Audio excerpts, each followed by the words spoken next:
get even more convinced that what this nation needs are good stories.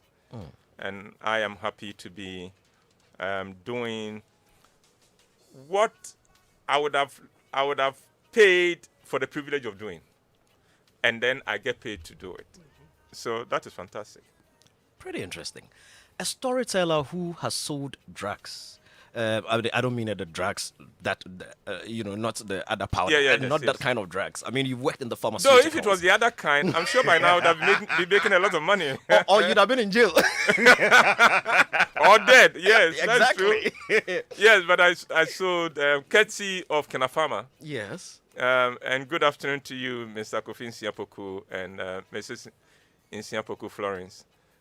They were good to me. They gave me the opportunity to join them and to help them build Kenafama up. And so I was the first general manager for Kenafama. Interesting. And we transitioned Kenafama from a retail shop to a wholesale shop, and then to a manufacturing company. Wow. And it was at that time that I moved on. Then you've sold bread, you've sold drugs, you've sold cars. Yes.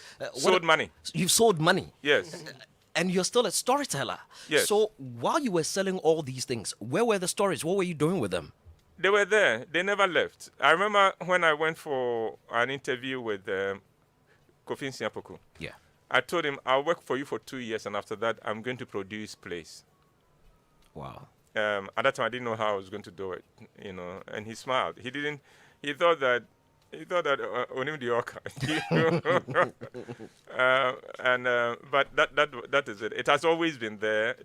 The problem with the calling of a storyteller is that you either tell it, you either find an outlet to tell the stories, or you will not be normal.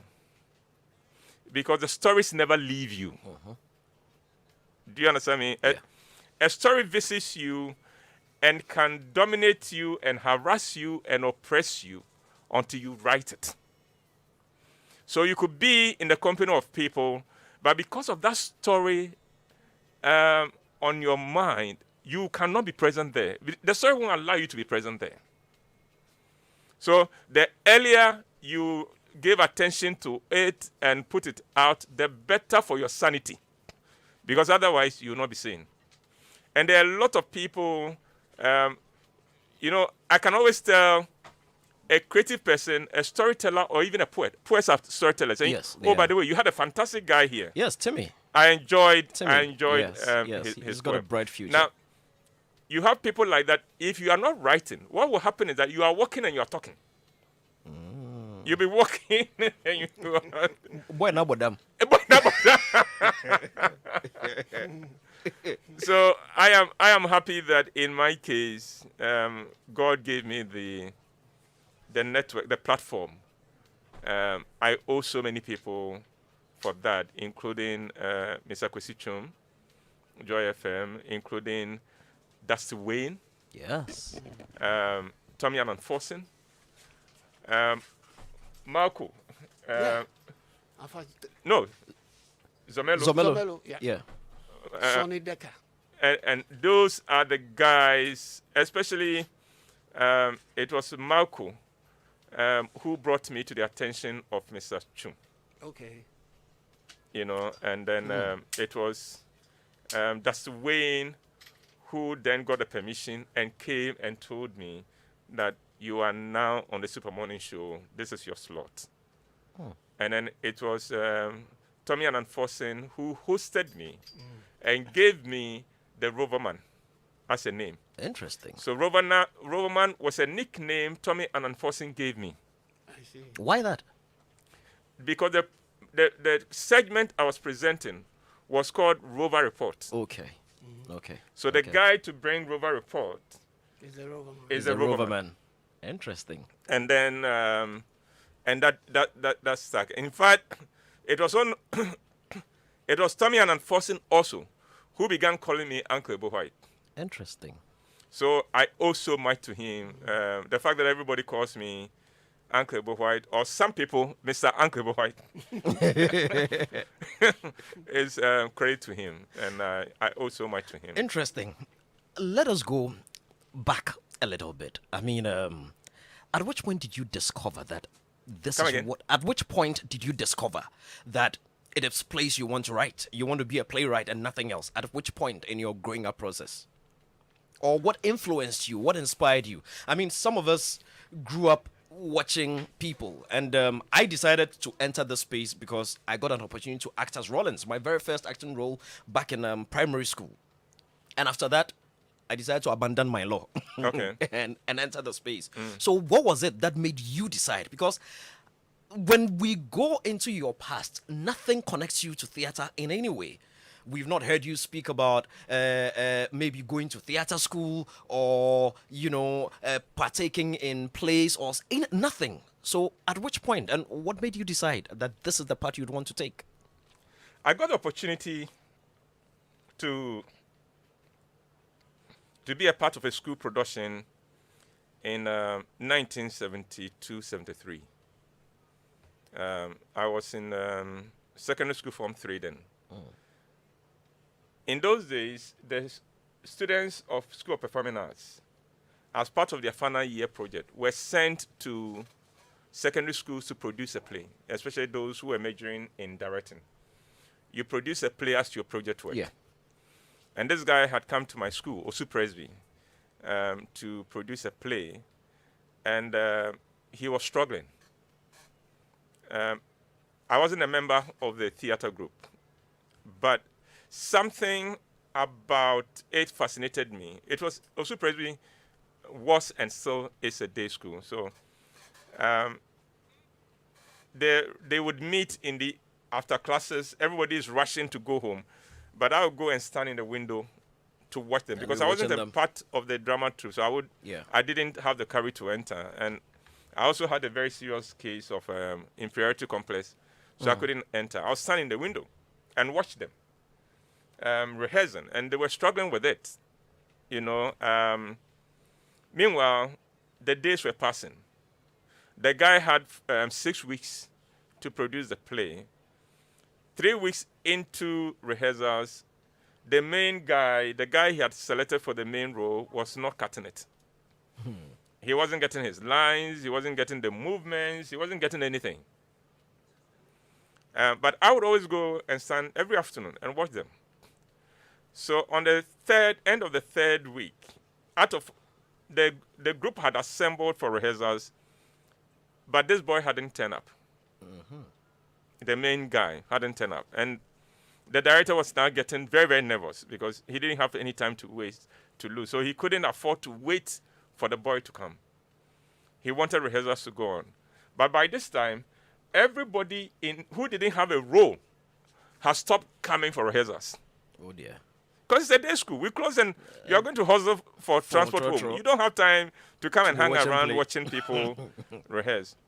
So he begins to look around for somebody, and I was the only person standing in the window. So he calls me, "You come." And I couldn't believe he was calling me, so I looked behind me. And then he said, "Why are you looking behind you? You're the only person standing there." I said, "Come." So I go in there, rather very timidly, not sure of myself. And then he gives me a script and says, "Here, read this for us." I said, "Okay." About 6 to 10 minutes later, he stopped the rehearsals and asked me, "Have you performed this play before?" I said, "No." And then said, "Then how come you know it?" I said, "I don't know it." Because, George, what had happened was that in the 3 weeks I had been standing in the window, I had memorized the whole play. Wow. I had memorized the instructions he was giving the guy that the guy was struggling with. I had memorized, about stage business, movement. Yeah. The that you don't turn with your back to the audience. I had got that listening to him, telling them not to turn their back to the audience. The hand you can use to point and gesture when you're on stage. I had learned that watching them. And so, long story short, the guy turns up about 20 minutes later and he had lost the role. That, George, is my introduction to theater. Wow. And then after that, this was in Form 3, towards the end of of the year. So Form 4, I become the president of the drama troupe. Uh-huh. Because there was no Form 5 students in the drama. In the drama club. So I became the president of the drama troupe. And then a friend of mine, after Form 5, introduced me to the Youth for Cry drama troupe. Okay. And George, another interesting thing happened there. I get in there. They used to meet at the School of Hygiene at Kolebu Okay. on Sundays. Yeah. I got in there and they were rehearsing a play.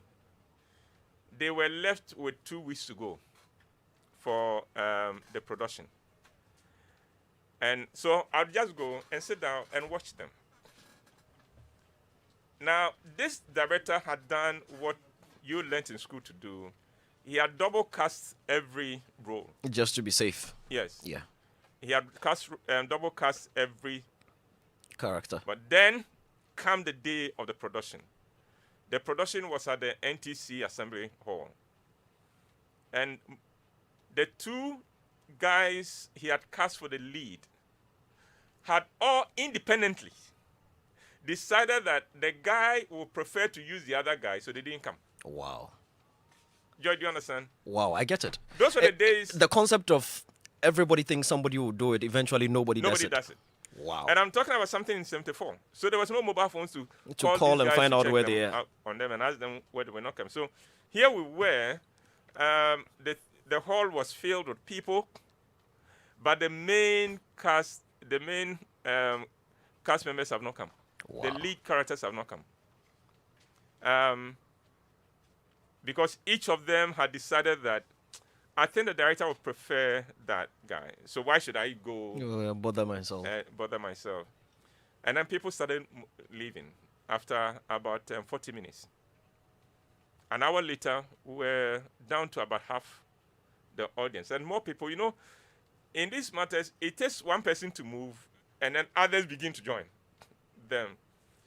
So when we were about a third of the people left, I went to him and said, my brother, if we don't start this play, we will lose everybody. And then in his aspiration, he said, how do we start? There's no, the guys are not there. If it was a minor character, we may sometimes maybe have been able to cover. But this is the main role. I said, okay, let me go and play it. Wow. He said, no, you've never even rehearsed it. You don't know the play. I said, what do you have to lose? What he didn't know is that within the 2 weeks I've been watching them, I have memorized the play. Wow. So I go on and perform it. Wow. Of course, better than the guys he was working with, because the guys they were working with had not even picked the mechanics of acting. I had. And then 2 weeks, about 3 weeks after this production. So I did the play. Didn't have a script, didn't have any prompting. I was able to go through it. Wow. About 3 weeks after this, he was transferred to Tamale. And so he calls me. I had been in the group for just about 5 weeks. Do you understand? 2 weeks before the production, 3 weeks after the production. After the production. And he says, I'm leaving town. I need to hand the group over to somebody. I think of all the years I've been working with these people, you're the only one I can trust the group with. Wow. Even though I hardly know you, but because of what you did on the production day, I think you can manage this. Joy, that's how I got into theater. Interesting. Very, very, very interesting. And you haven't looked back since. No. What did you do with the group that was handed over to you? What was the first thing you did with the group? I led that group for about 11 years. What was the first thing you did with them? The first play, do you remember? We did a play. The play, I don't remember the title now. It's a play that I need to apologize to anybody who went to watch because What was that it? was my first writing. Okay. And I think I broke too many rules. I did so many things wrong Oh dear. with it. They loved it though. Mm-hmm. But now looking back, I'd like to say to anybody, so if you are 80 years and above and you were there to watch that play, this is my apology to you. Oh, I don't think it was that bad. But then after that, then came Man Must Live, and then we took it up from there. How has the journey been as a playwright in Ghana? Oh, it's been fun. Profitable? Profitable in ways that I know you are not thinking of. Profitable in terms of joy, in terms of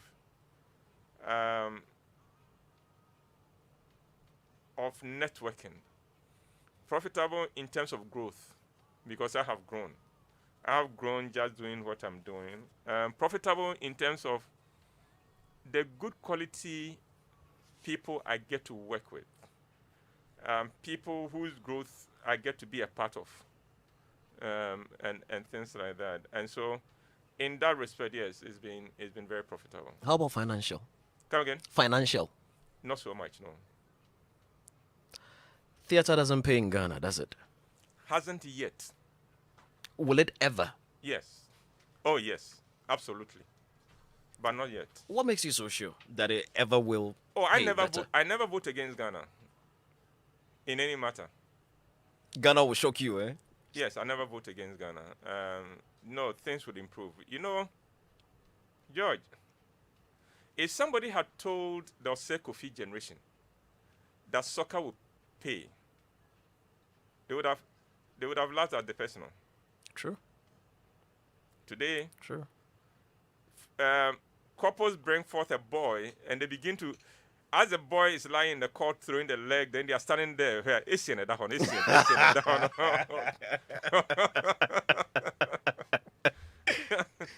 So you're sure. So I mean, if you were to prophesy over or to speak a positive word onto somebody's child, a new baby, you've been invited to the outdooring or the naming, and they say something positive to that child, would you ever say grow up to become an actor or an actress or a playwright?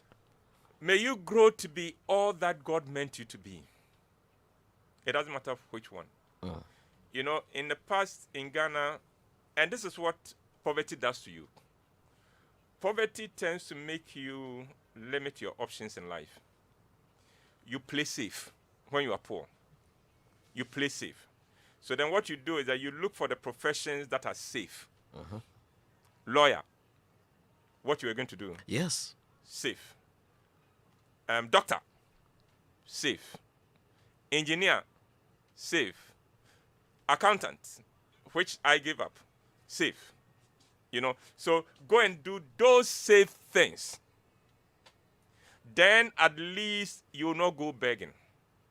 You will not be poor, or you would have something to eat. That's what poverty does to you. So anything beyond what is safe, and safe is defined as we know people who have done this and prospered. If we do not know anybody, or we can't point to anybody who has done it and prospered, it's not safe. So don't do it. And so we need to get to the point to realize that life is not about playing it safe. The developed countries are not developed because they played it safe. The reason why we were colonized was because we were playing it safe. If they were playing it safe, none of them would have sat in a boat and sailed to Africa to come and colonize us. And so we must understand as a nation that the concept of safe, let's play safe, let's not take too many risks, let's not rock the boat too much, is one of the reasons why we are where we are. So I would like a Ghana where parents are prepared to give children the chance to explore and do whatever they want to do, whether we know somebody who has ever done some before or not. I am old enough to know that there was a time when if you said you are going to be a media presenter, oh, now I'm sure. You know, what could school how be also be DJ. You know, now look at us. You know, Uncle, listening to you feels like you're playing back an experience. I remember when I wanted to go into the space. You speak Ga? Yes. Atakwi sat me down. That's my dad. Uko to have me concert. Yes, concept. Your law of you don't. Oto have a concert. No ba fe to monamo. Exactly. You know, Because there were no models. there was no models to There was look no up to. model to compare No, with. there was nobody. Yes. Nobody to look up to at the time, you know. So. And that is what happened. And that is why, until the starlight came from the Suleiman, yeah. no, the Gago Gago Mohammed's and generation. the generation, Until yes. they came and got these contrasts, until Abedi Pele and co, and began to get and the saying. In Ghana, soccer, if you were playing soccer, you were regarded as a vagabond. When you get home, you'll be whipped. Oh no, you are waiting to come home. I did not score a certain goal because my mother invaded the field. We're playing at Sasson Treso SCC Park. George, I have been given a true pass. Now, I was an athlete in school. I was a 100-meter dash. Oh, wow. So the guy gives me a 50-50 pass, and I know that the defender was a gunner.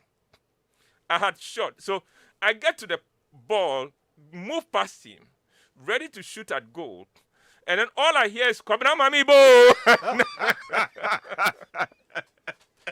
George, I had a choice. I had to choose between scoring the goal and my mother beating me in front of my friends, which means I'll be ridiculed and laughed at for the rest of my life, or let the ball go and run away so my mother won't catch me and go ahead of her home. And that's what I did. Now, no mother would invade a park to drag the son. You know why she came to drag me? To go and pound fufu.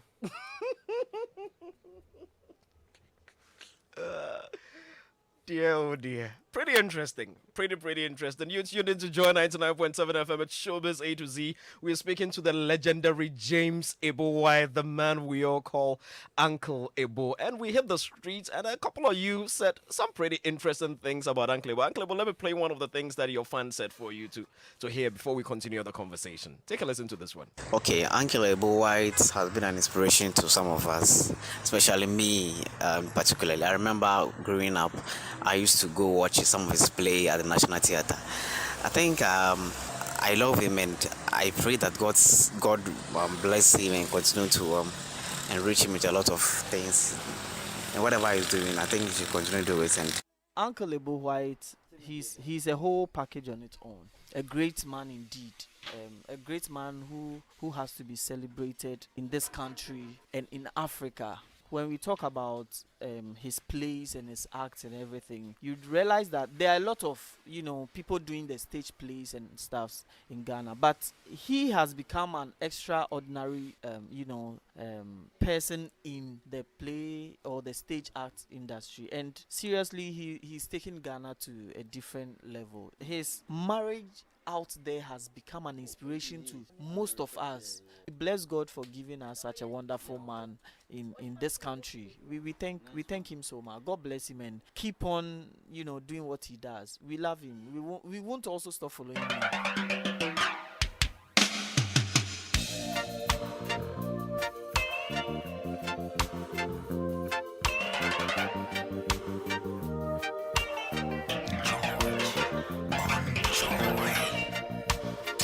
It's Showbiz A to Z. Because we're flying high with the biggest entertainment show south of the Sahara. It's Showbiz A to Z.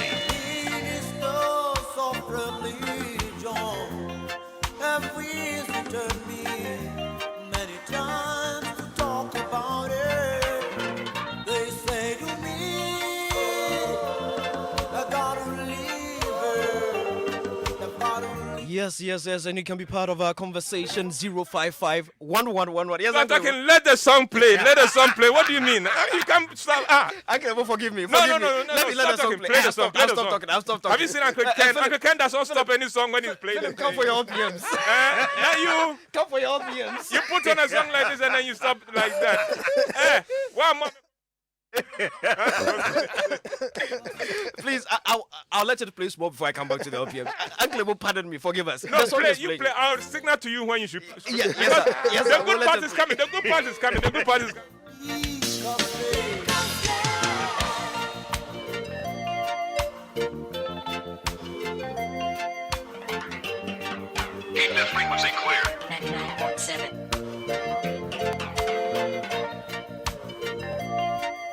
I love this station. Joy 99.7 FM. I have lost my dignity I had before, trying to please everybody. Some say to me, I look better when I'm drunk. Some say no, I look bad, no. Sometimes I cry, but my crying never helps you now. 'Cause now I am a slave,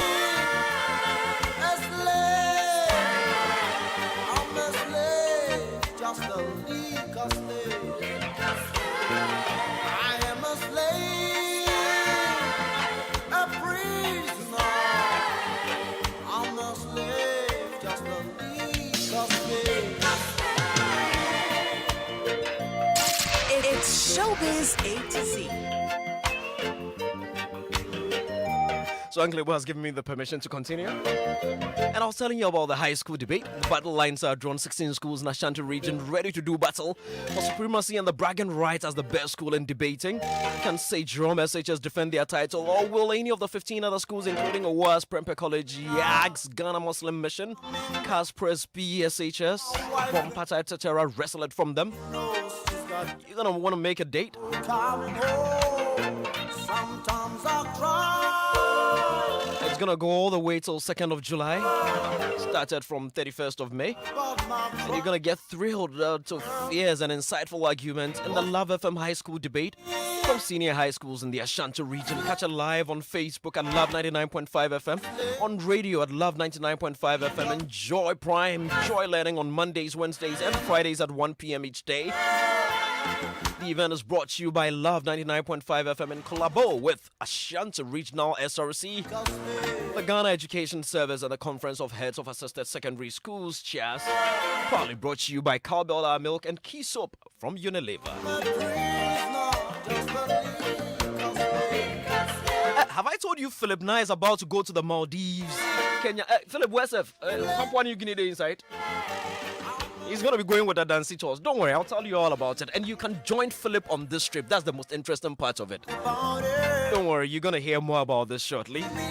The gunman from Labadi, finally, you go sit playing inside. Hey, Ever heard that a father's love is not his words but his actions? Join us on 20th of June as we celebrate our ever-loving, ever-present, and ever-hard-working fathers.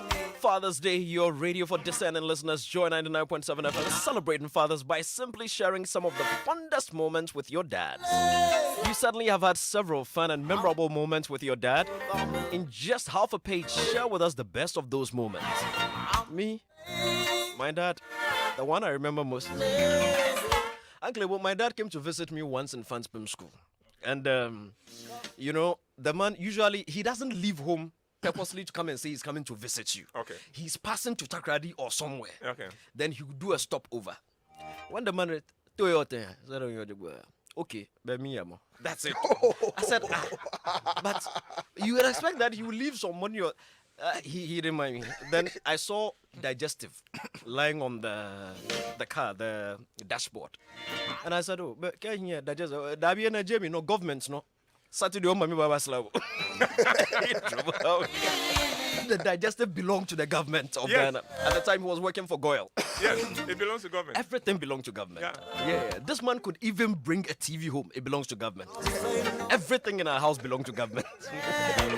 Then No, he himself belongs to government. So. Yeah. He said everything belongs to government. Then you say, get yours. That's right.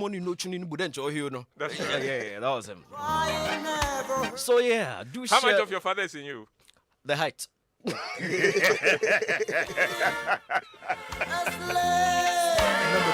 Actually, the height and I think the hard work, which is the bad part of it. The man could work. I never met anyone who worked harder than my dad. And the fearlessness. You are not afraid of anybody. No, we are Your not. daddy was not afraid of anybody. That one is a height problem. Short people, we are not afraid. Yeah, he that is down fears no fall. No, it is not quite the height because I know tall people who are timid and everything. No, Yeah. I think it's from your daddy's genes. So. Yeah, actually, yeah. He's a strong man. Oh, and of course the sex appeal. Pardon? Ne pardon. Actually, well, let me finish the LPM. No, I'm not done. Let me finish. It's for government. It's for government. Yeah, it's for government, so let me finish. So what's more, you'll certainly have to share with us dad's favorite meal because you just might get the opportunity to cook that meal for your dad and the whole family come Father's Day, June 20th, 2021. There's going to be lots of giveaways for dad. So just send your entries via WhatsApp at 055-1111997. Hashtag Dad and I. Dad and I reliving those fun moments with dad.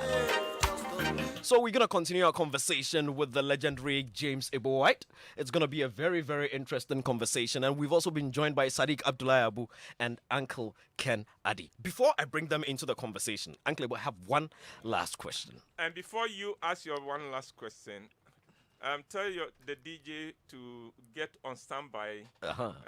Back to my roots. Back to my roots. We'll get it. Don't worry. You're if sorted. you don't play, then you haven't hosted me. We will get you back to my roots. You don't have a problem at all. Either that or it's not easy. Okay, back to my roots. It's any of them. And it's not easy. Those two you have to play. Actually, the good thing is that this is Joy FM. Even songs that musicians haven't released yet, we have them. Great. Great. We have them. So you are sorted. All right. You are Thank sorted. I was doing my quiet time this morning. I came across a verse in the Bible that I didn't quite understand. Okay. Deuteronomy 23:1. And let me read exactly what is there. And then I just couldn't get it. And I'm wondering. It says, no one whose testicles are crushed or whose male organ is cut off shall enter the assembly of the Lord. Mantasi. You are not alone.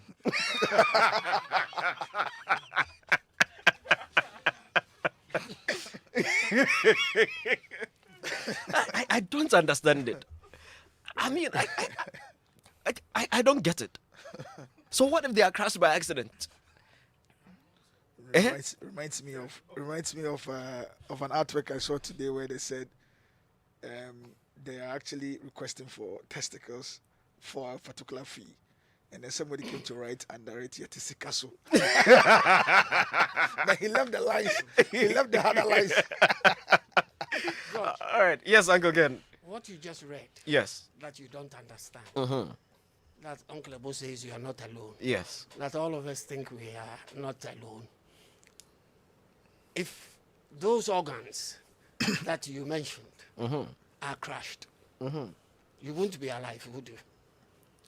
I don't know. No, you could be crushed. They could be crushed and you could be alive. Well, you reckon? No, crushed? you could be alive. But the point is this, You'll be disabled. no, you'll be disabled. Yes, Uncle you will definitely be disabled. But that is not even what that passage is about. That's what I was coming into. Okay, all right, then go. Okay. That's where I was coming to. Interpretation. This is the Presby interpretation of the Bible. Yes. Yes. Yes. So, depending on interpretation, you can tell me anything you want to tell me. So what That's does my this one? problem. So what does this one mean, Uncle Ken? As for me, I am saying that all what the passage is telling us is you will not be alive to get to where you to heaven or whatever. Okay. No, you have to die. But you have to die to get to heaven. No, I am George, saying that you will yes, not Uncle. even be, you will not even be a human being on earth to die Oh no, I know people, with those organs crushed. And the word especially during crushed. during the revolution, Ghana's revolution. A lot of things happened. There are a lot of people who went through all kinds of things, Of course, and they are still with us. but they were But- not crushed though. Some of them were worse.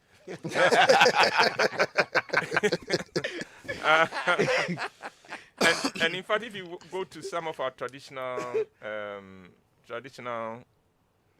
Right. Like palaces, Yeah.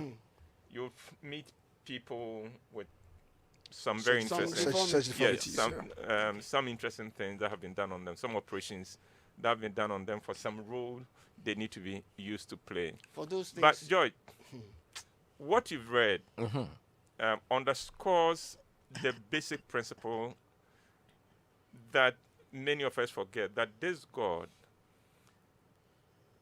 wants us to have fun.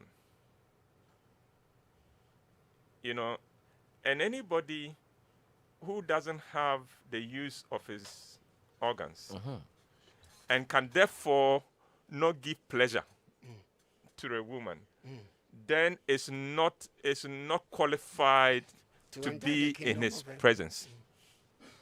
You know, there are people who think that sex and things like that, it's almost as if they think that God created a human being and the devil, and when God went to rest on the sixth day, the devil rushed in and stuck the genitals in place and then ran away And again. ran They away. don't realize that sex belongs to God. It was part of He God's gave it to us. original plan. Yeah. Procreation.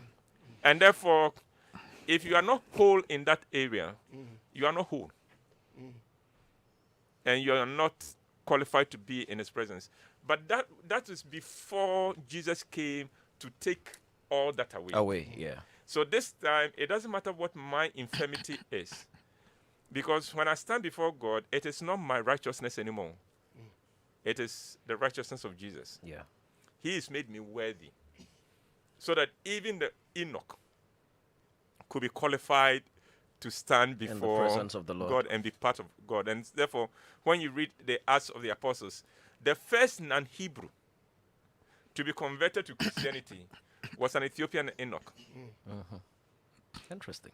Do you understand me? Yes. And it's significant that he had to be a non-Hebrew, a Gentile, and an Enoch Interesting. to signify that there's a whole new testament. There's a whole new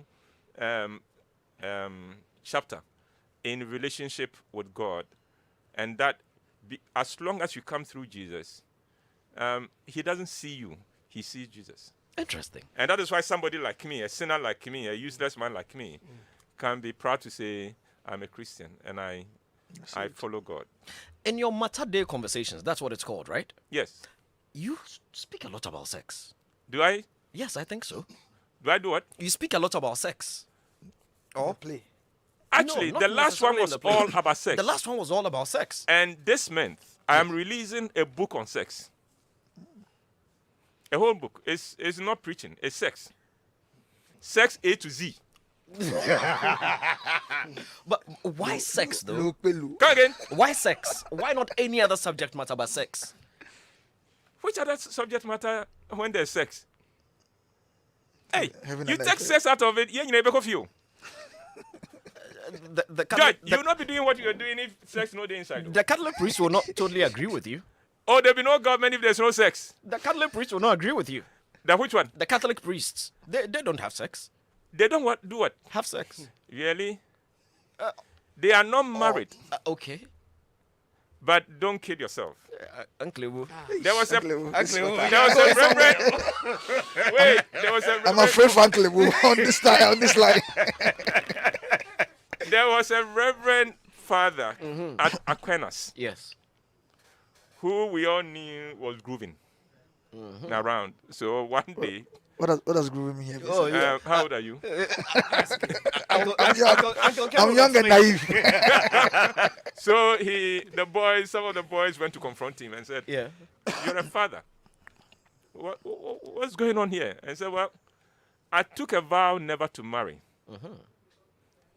Full stop. Not necessarily never to have sex. I took a vow not to marry. Full stop." This is interesting.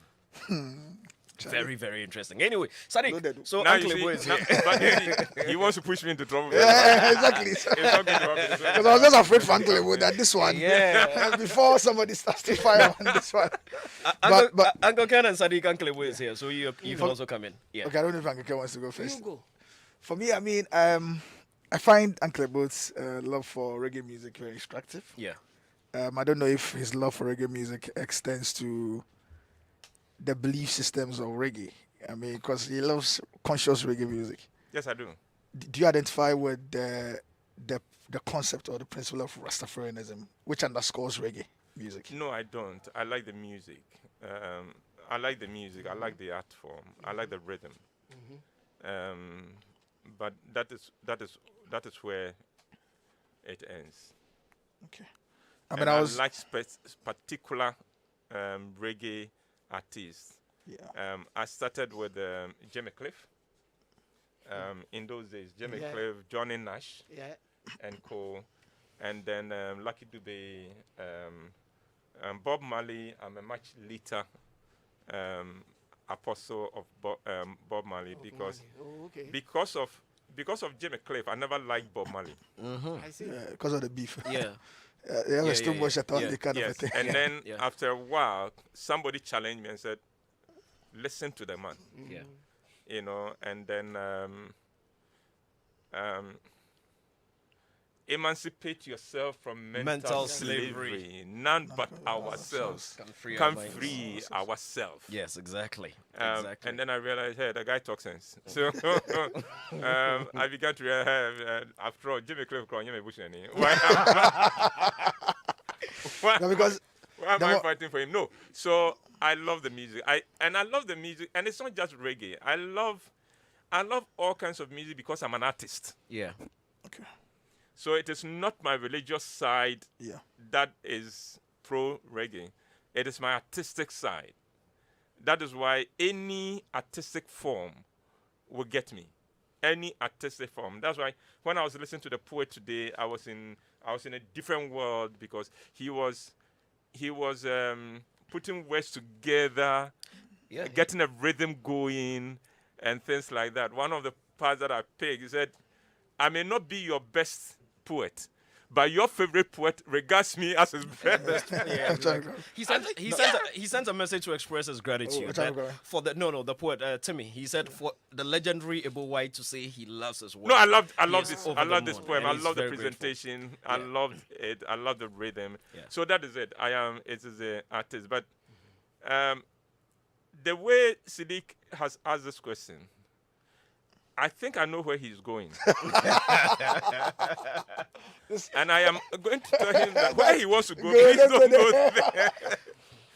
Don't take me to any court. Anyway, don't take me to any court. Well, that's fine. Don't take me to any legal issue. I understand. Also because there's a very... Sadiq, hold on. But Uncle, this one is not hard. Because I'm sure what he was going to say is that in that case, then name your top 5 Ghanaian musicians. Debbie, that's what he was going to No. I mean, Uncle read my mind very well. That's what he was going to ask. did. Siddiq is a very intelligent person. You ask me. You have no idea. But who are your top 5 Ghanaian musicians anyway?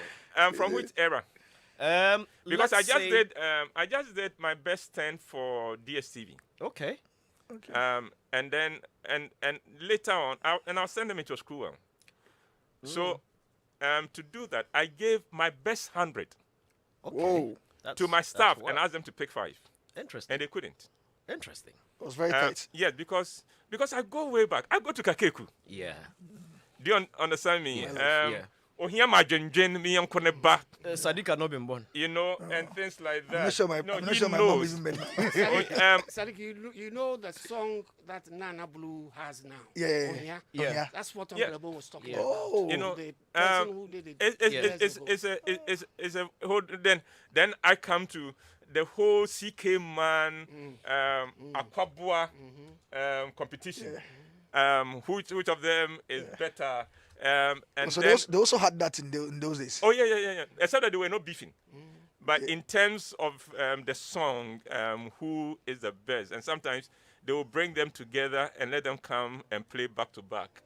You know, and it's funny. One of the times in Kumasi, there was this competition between the two of these artists, and the whole Kumasi, we know better. So they brought them all to the two of them together, and CK Man decided to show Aquaba. So what he did, he wasn't playing his song. Aquaba plays a song, and then he plays the same song. Wow. Except that he, because of CK Man had a certain, and at that time, Papa Jansen was with him. Yeah. They had some musical training. And so then they will rearrange the song. the song and play And make it better. and make it look different. You know, but it was all fun. It was in good fun. Then Ben Bracco. Yeah. I am a Ben Bracco fan. I was a Nakorest fan, and so when think I that also became a Ben experiment Bracco fan broke, because of- Yeah. I really I was hurt because I thought there was so much promise there. I thought there was so much promise there, and somehow it didn't work. And so I'm running. I know I have exceeded your 5, but I'm still No, it's all right. coming. And then It's you all right. come to the current the young ones here, and all of them. I love to see creativity. Yeah. I love to see creativity. The Friday all night. Saturday night in our club. In your club, no more. Yeah. Let's go Yeah. picking at it. Yes, Shokanu Gugu Cup no more. You know, ship noisy, Bible no Bay. bear. On us noisy. Snap the bay. These are beautiful arrangements. They are causing confusion, Yeah. you know. But with the Niasa, then Ochiame, one of my very close guys. Oh, then go back a little bit before that. Then you get me Samini. Yeah. Samini makes my day, Yeah. any day. Shatta, like him or hate him, is a performer. Yeah. He's an entertainer, and he knows what to do to move an audience and things like that. Ben Bracco, Eko Tebrofo, then the guy who gave us a Beku, the later year, for Nana instance. to 4. 9924. Yes, Nana to 4. Fantastic young. If you have ever met him. Oh, and then Amachi the Day. Have you? Amachi Iron the Boy. Day is one of the The most Iron Boy. fascinating young men you Iron can Boy. ever Yeah. interact with. And then Kojo Enchi and things like that. These are, and then on and on and on and on. Then you give me Mashreta. What's the name? The dancer. Slim Buster. Slim Buster. Slim can make music out of sound effects. True. You know, and Ghana has been blessed with great performance. Speaking about We musicians. now know the talents to invite to an Uncle Boy fight. Very true. Speaking about Oh musicians. no, I have no. It cuts across. It really cuts across. Did you follow the works of Castro? Kwade yes. Kwade I liked. Kwade almost got me in trouble. How? Abraham Meyere. Yeah, And I was singing this song and somebody, hey, Uncle, but what are you saying? I say, yeah, Meyere, God is a no, storyteller. Kwade is fantastic. Yes. I And, asked, did you follow the works of Castro? yes, I did. And I was happy when you were celebrating him. Yeah. I was listening to you. I was listening to the songs. Brought back quite a lot of memories about him. Because I edited a book with his death in. Okay. The book hasn't come out yet. Okay. With his disappearance. Come again. With his disappearance. About his The disappearance. law So- says he would only be declared so dead it in a gave month. me a little bit of insight as to what exactly happened Okay. before on that event itself and after that. That is all I can say because the book It's is not yet out to yet. come out. Uncle Ken. Yeah. Uncle Bo, Yes, sir. interesting insights into. Did I tell you that Ken messes up my thesis? Yes, you mentioned at the thank you. beginning. Yes. You know,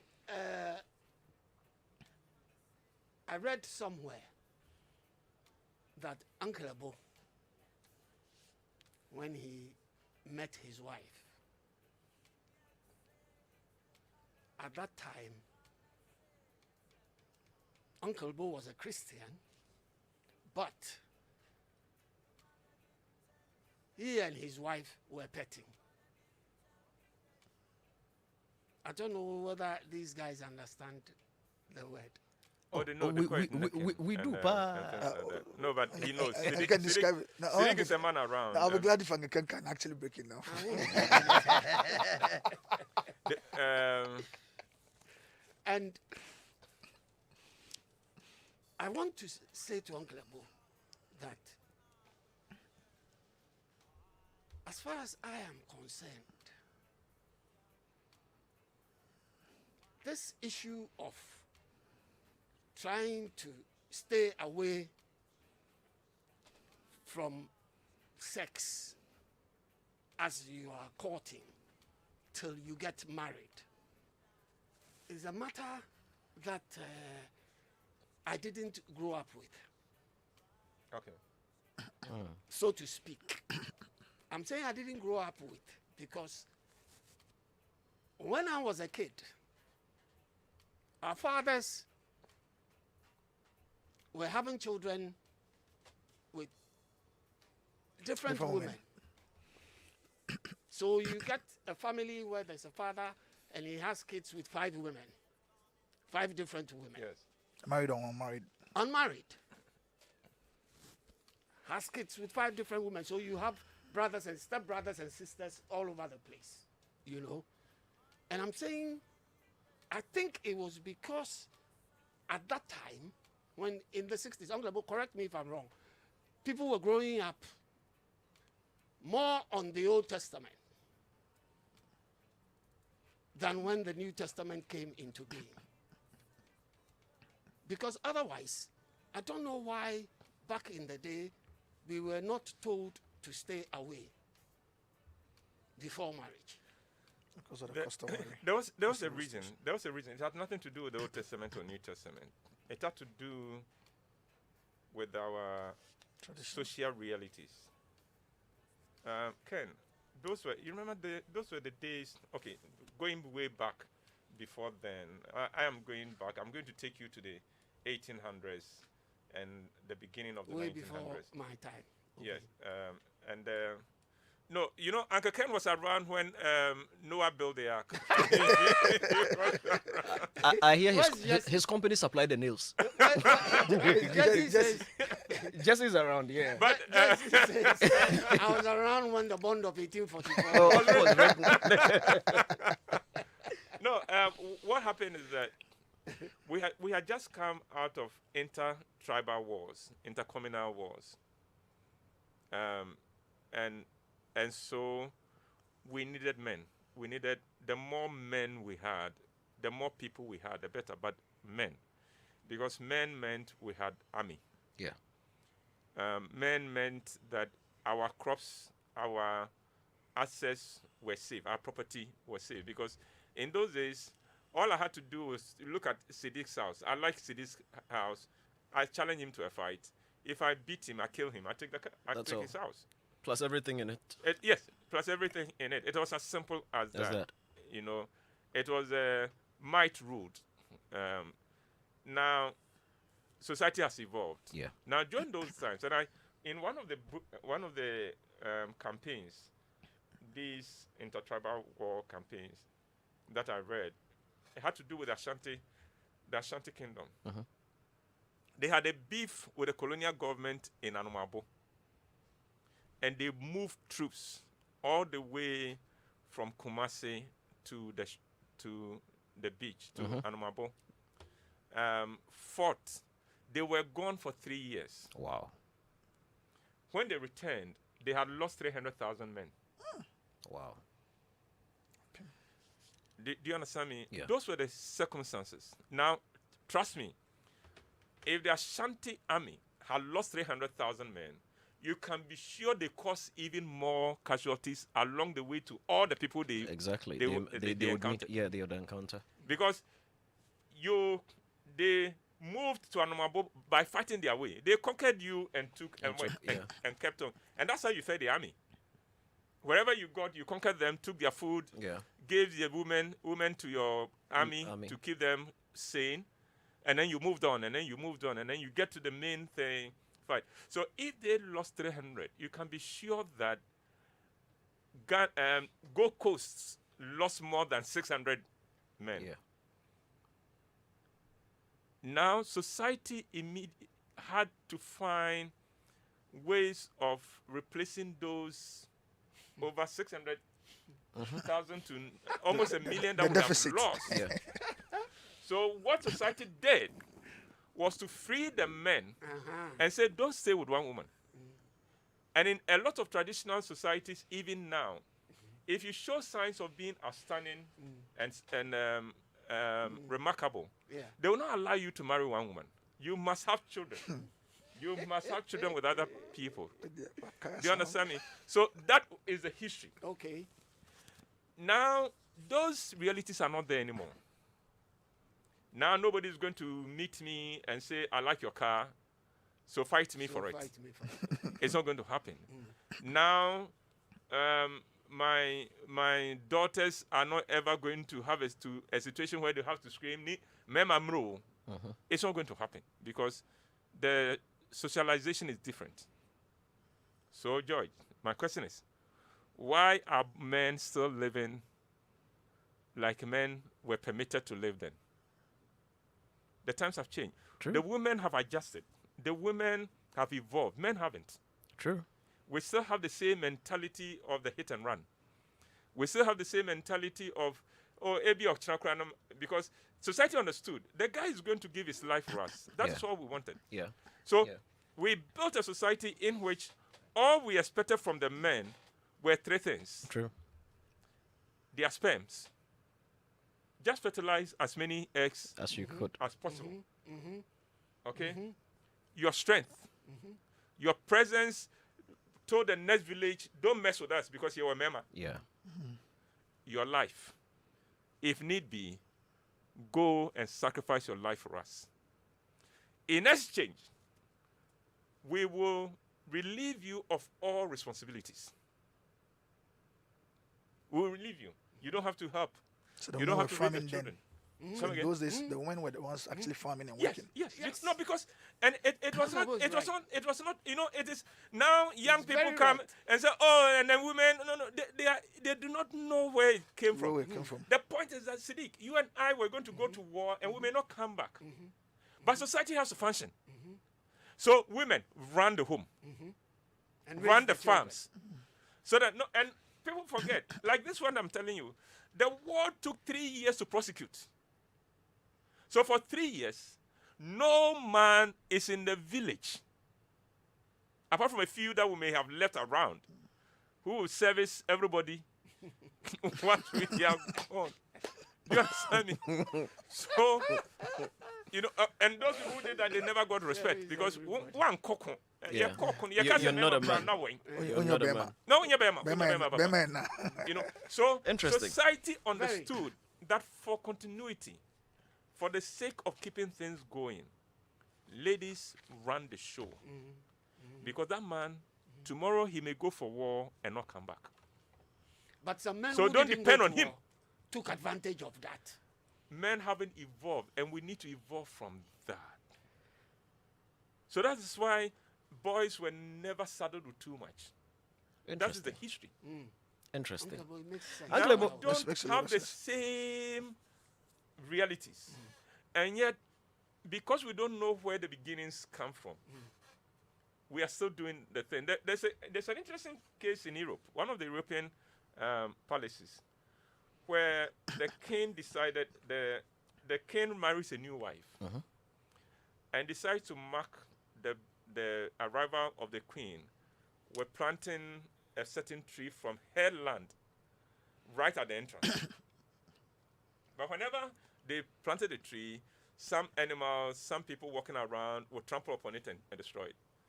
So the king decided that there must be a guard by the tree, by where the sapling has been planted, Yeah, I know that story. so that nobody can trample over it. So Over right it. at the door, there is A guard. a Yeah. guard. The tree grew, and there was always still a guard. People had forgotten symbolism, why yeah. the guard The was reason put the guard there was in put the there. first place. Yeah. And so long time after the guard was unnecessary, The guard was still there. it has become a tradition that no. I say so who is standing by the big tree. door? Oh, go and stand there. And yet the root was to protect that yeah. plant. In the same Now that way- plant had become a tree.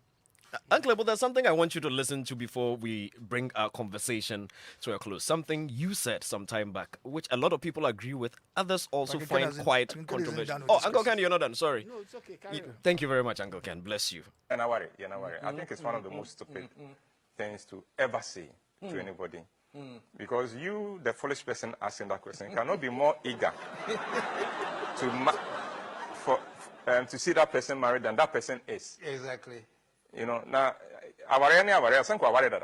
there's a reason why he's waiting, so shut up.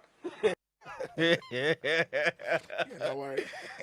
Uncle, Yes, sir. you don't think people should tell people to get married? It's stupid. Why? Because it's very, very Why is common it in a our good thing? Ghanaian society. Hey, wouldn't you get married? All your friends are because getting married. Jimmy does for Ghana.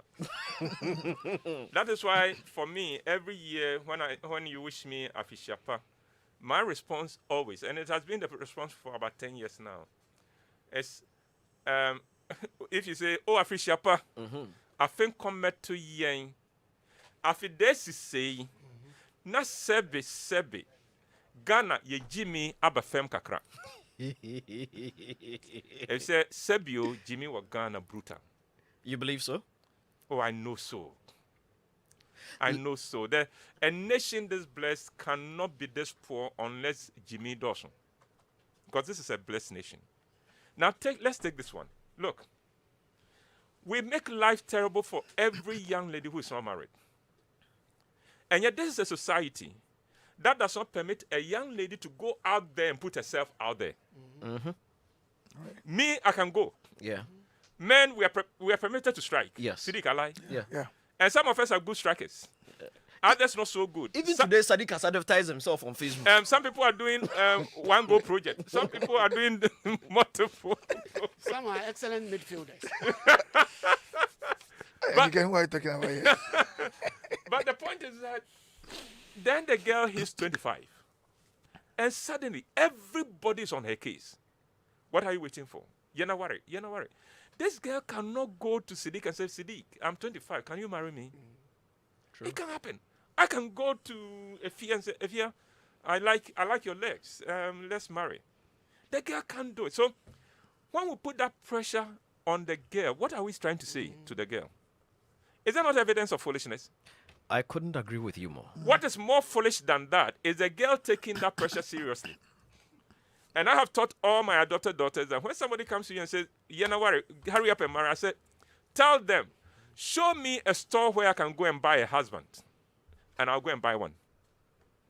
You're getting a lot of fans, Uncle Ebo. George, Louisa, hold on. Louisa Lai says 2 thumbs up to Uncle Ebo White. Victoria Loge says, I'm listening to you.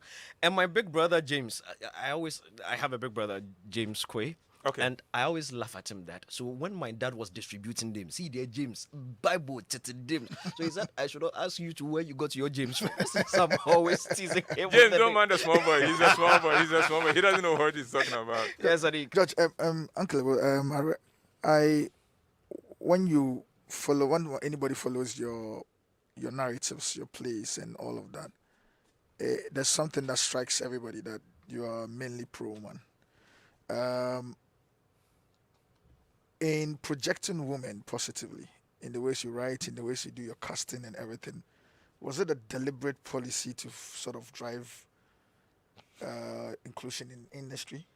Was it an intentional programming that you said, okay, well, this is what I'm going to do to uplift and create a very positive narrative? Was it deliberate? Siddiq, if my time here was just to answer that question, it would have been more than worth it.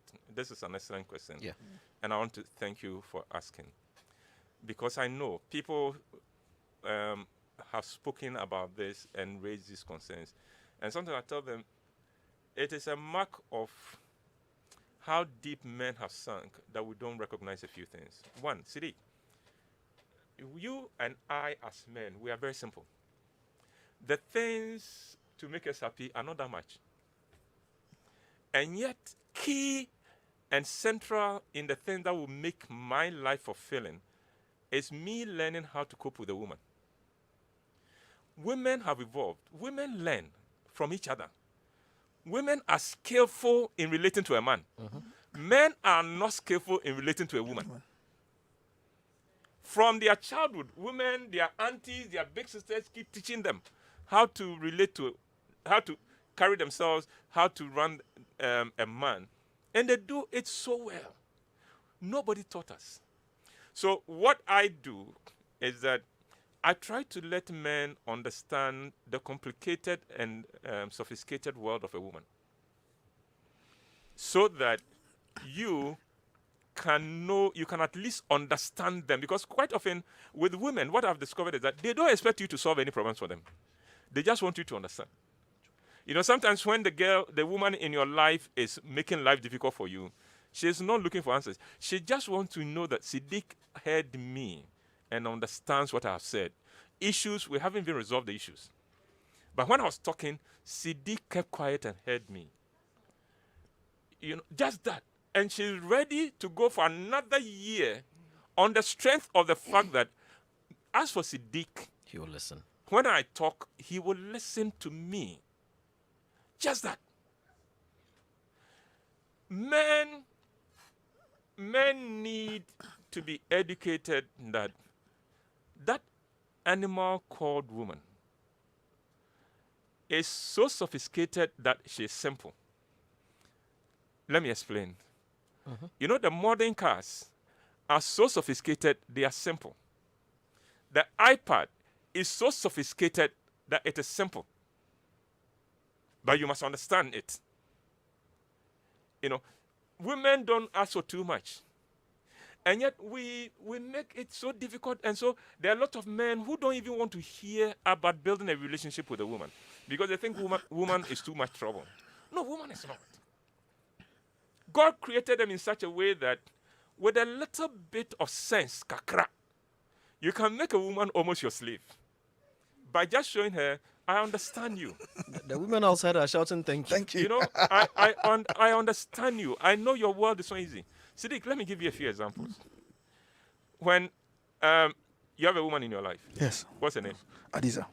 Uh-huh. Adiza. Ajia power. Adida. Adiza. Ajia Yeah. power. Adiza. Say Ajia Adida. power. Adiza. Adiza. Yeah. Adiza. You love Adiza. her? Yeah. Yes. Yes. Adiza, good afternoon. Now, Siddiq, let's say you tell Adiza that I'm taking you to an Uncle White show. You have finished. But that statement you gave to Adiza, you've created trouble for her. She's so happy to go out with you, but now she must immediately think of what to hair? wear.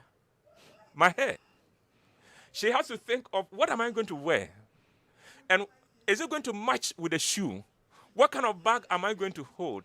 And Siddiq, she's not going through this checkpoint for herself. She wants you to be proud that you have her walking beside you.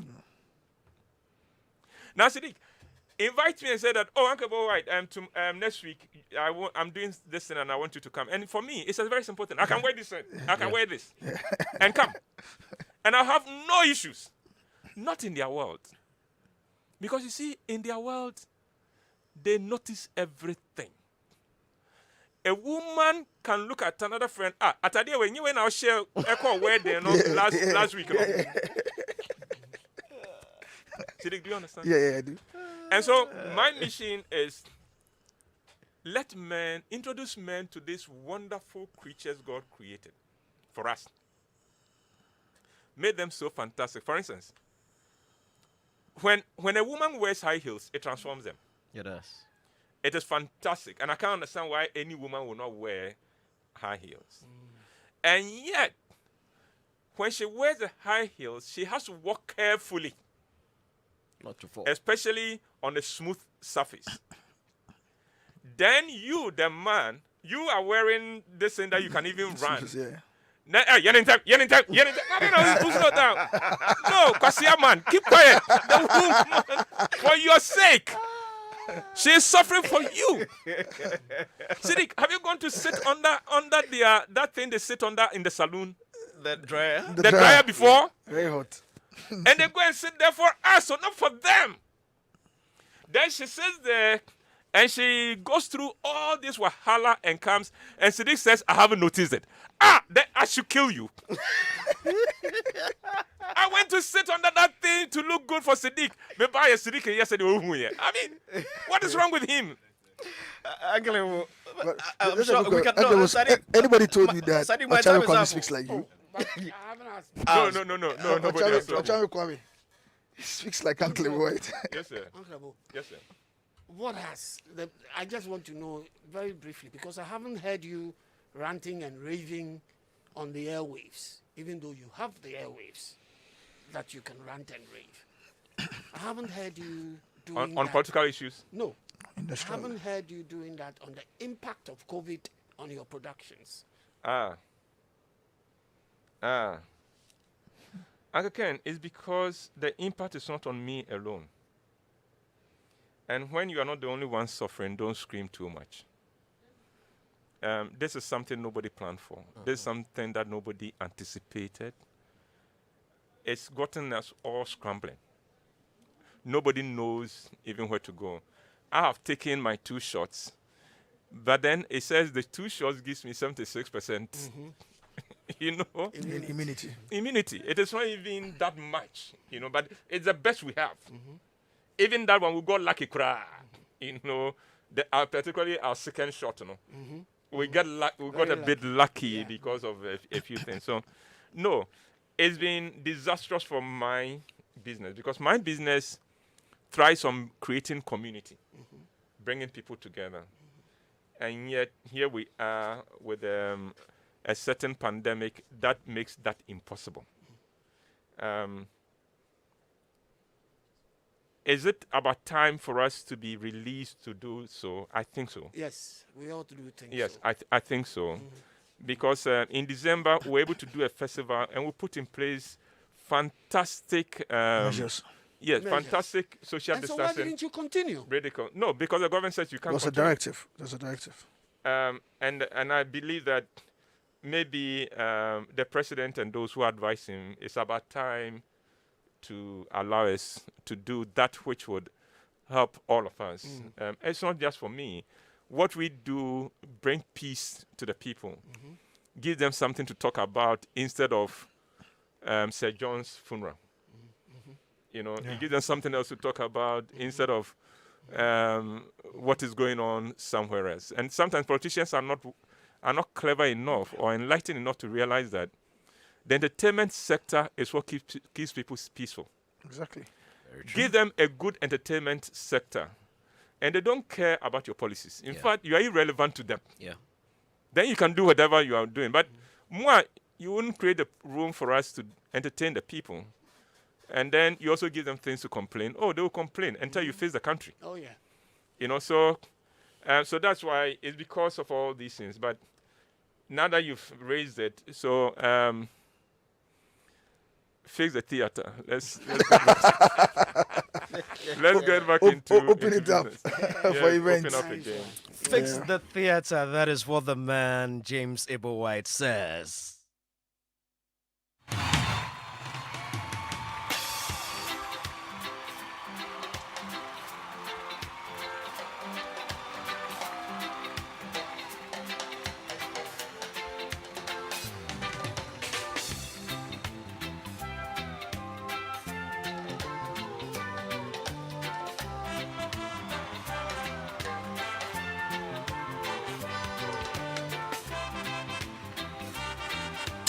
It's Showbiz A to Z.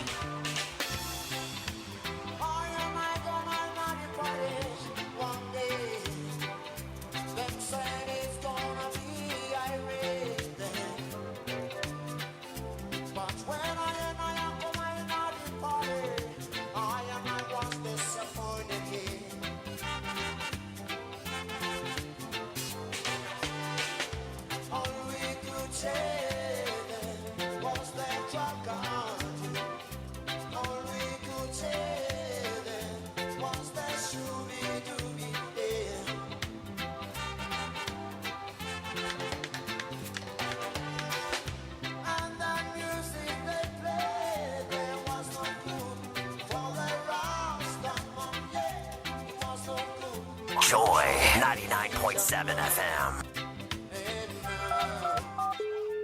Hello, Ochawe. Charlie, how be? Bro, I need some help. Right, my money all finished. And months no end, so I make hot pass.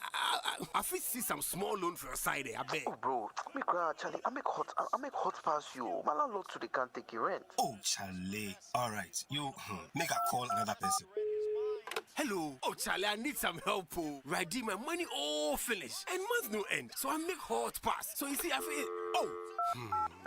The number you are trying to reach is not available. Please call back later. Hey, Adane. Kelvin. Yes. You make hot. Charlie. Rough. So make today payday with Cowbank Salary Advance. Get an advance of up to 80% of your net monthly salary before payday. Just visit the nearest Cowbank branch or you can call our toll-free number on 0800 500 500 to find out how you can apply today. Cowbank, forward together. If we change the way we look at things, the things we look at change. Winning strategies, nuggets of wisdom, unforgettable stories, all in one inspirational hour. Springboard your virtual university with Albert and Comfort Okran and guests. Planning is bringing the future into the present. A job is for the salaries, mundane, is survival-oriented, and there's no passion. But a career has fulfillment, innovation, drive. A growth path is clear, and you can build step by step all the way to the top. Matriculate at 7 p.m. and graduate at 8 p.m. every Sunday on Joy 99.7 FM and live on Facebook. Springboard is brought to you by Legacy and Legacy and Joy 99.7 FM and proudly sponsored by MTN, Enterprise Group, UMB Bank, and Axis Pension Trust with support from the graphic business.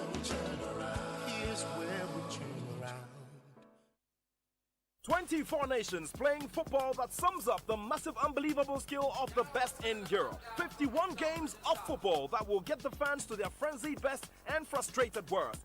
1 month of football played with legacies that will write history once and for all. One big trophy is the reason why all that football will be played from Friday, June 11 to Sunday, July 11 for Euro 2020. The Multimedia Group is the home for all that football to be served to you in live HD. So see it feely on HD Plus on Adum TV channel 103, Joy Prime on 102, and Joy News on channel 101. Radio commentary, social media engagements, and live updates online. Without a doubt, we are your home for the Euros this season. Euro 2020 will be a rewarding experience. The Multimedia Group is your home for Euro 2020. And all games are live in HD on the HD Plus decoder. HD Plus is the HD experience partner for multimedia this Euros on Adum TV channel 103, Joy Prime channel 102, and Joy News channel 101. The Euro 2020 coverage is brought to you with a chocolate flavor.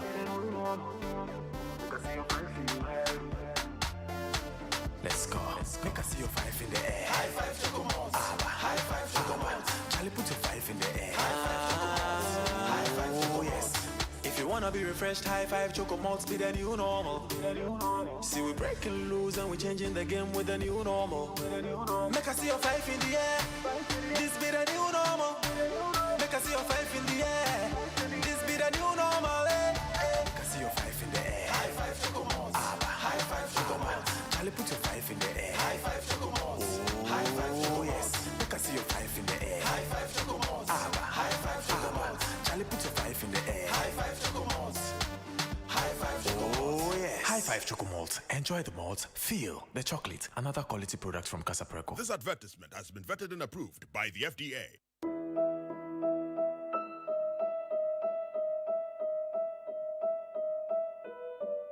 Classical music made by Bach, express God's love.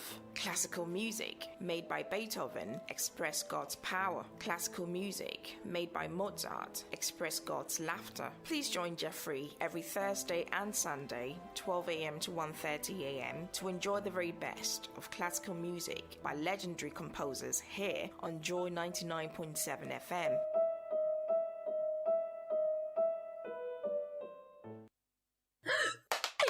Hey, my phone is broken. My phone is broken. We've all been here before. The moment when your heart literally stops beating and you see your entire social life and savings flash before your eyes. Yep. Your phone just fell and you are frozen in fear, awaiting the post-mortem reports to find out just how badly your phone is damaged. But now, you no longer have to panic when your phone experiences liquid or accidental damage thanks to MTN Device Insurance. Just install the MTN Device Insurance app, fill in the details and make payments, and experience the peace of mind that comes with knowing your device is insured as you continue to enjoy the most amazing 4G Plus experience only on Ghana's fastest network. Visit mtndeviceinsurance.com or download the MTN Device Insurance app on Google Play or App Store and get your phone insured today with device insurance powered by MTN. We day for you everywhere you go.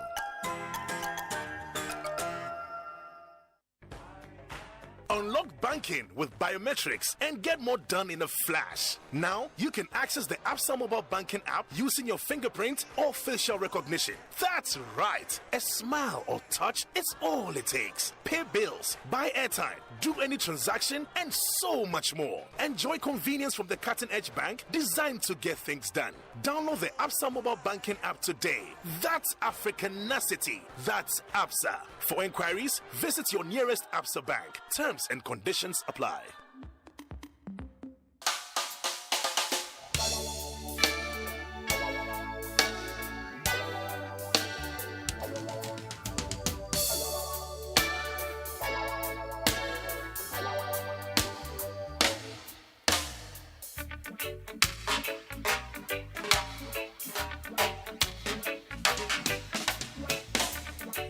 Everywhere in the world, people are fighting for freedom. Freedom, yeah. You're still tuned in to Joy 99.7 FM. The show is Showbiz A to Z. We're having a great conversation with the legendary James Abel White. And if you're thinking of the safest, hassle-free, and most secure way of relocating, transporting your goods, Logistics Movers has got you covered. The professional and cost-effective way of moving your office and household items within and outside Accra or anywhere on the planet. Logistics Movers have what it takes to put a smile on your face, as that's their hallmark. Contact them on 0501 277 363 or 0302918349. You can also email them at info@logisticsmovers.com or visit www.logisticsmovers.com. Logistics Movers, we help you relocate. And let me say a special thanks to all our viewers on television. We're just about to call it a wrap on Joy Prime Television, but the show continues right here on Joy 99.7 FM and also online at myjoyonline.com. And you can also follow us on Facebook. You can continue to watch us live on Facebook. Go to Facebook at Joy 99.7 FM, hashtag Showbiz A to Z. You can also drop your messages on Twitter and Instagram. And on our WhatsApp line 055 1111997. Next week will come a bit earlier. But thank you very much for being a part of Showbiz A to Z on Joy Prime Television. Show continues right here on Joy 99.7 FM. And let's come back to the studios and continue our conversation with the legendary James Abel White. We've also been joined by my man Jesse Amwejepong and Kwame Rasta. Ras, how are you doing? Very well, sir. You called me, sir? I don't qualify. Charlie Uncle Ebo is here. Yeah, I mean, I don't know why we have the family here if Uncle Ebo White is here. Because the time is not enough. You know, yeah, we just have the early pages of what, I mean, the 500-pager plus that should make telling Uncle Ebo's life. I mean, when he was recounting the Kwabena Ebo, the football thing. No, not that one. The earlier one that was in 74. Yeah. Yo, blood, Charlie, that's a long time ago, man. And so between 74 and even, I mean, if I should have a one-on-one with him, I would want to find out where he was in 1960 and how the republic did, when we became a republic, the feeling was like when the 79 coup, when Hilary Man won us against Victor Owusu, you know, some of these cardinal incidents, events, coming down to the first day he read in the newspapers, if he was in Ghana, that Ghanaians were coming back home from Agege, or when the 1992... Actually, I was in the thick of it. I was part of the So you Christian see, Council. that's a whole... I was part of the Christian Council team. Uncle, why beg you? I was one of the Christian where you are Council. going won't finish The now. Christian Council team that welcomed them from We won't above. finish. Aha! So I was right in the heat. Uncle, in the I beg middle- you, in the let heat- let in the us heat not of go the- into Do you understand? You know what? Winston and Kojo Youngson are listening. We will look for time for you on the morning show. Please. Because this one, if we start, we won't finish We now. will not. So Yeah, again, we won't. what else is there to say? Yeah. You know, than to consider myself privileged to be sitting right next to the man. Yeah. A walking legend Yeah. who is Yeah. not done, who Yeah. God isn't done with Exactly. yet. So we can only be grateful, sir, for what you do with your life for us. Thank And, you. long may it continue. Thank you, Kweko. Jesse. Yes, George Quaye. You have the legendary James Ebo White in our studios. For his sake, I would behave myself. Please do. For his sake, I would behave myself. Please do. So some have actually said that the art is a way of expressing the way we live as a people. I think that I would say that Uncle Ebo's expression and works is a depiction of how to be as human beings. And is a truest expression of that. Our relationships, our way of life is embodied in his place. Yeah. And if there's anybody else who can tell you the heart of a Ghanaian or the mind of a Ghanaian or the love of a Ghanaian, the relationship of how we relate as Ghanaians, if you put all his plays together, you would understand the nuances of what it means to be a Ghanaian. So that's all I'll say.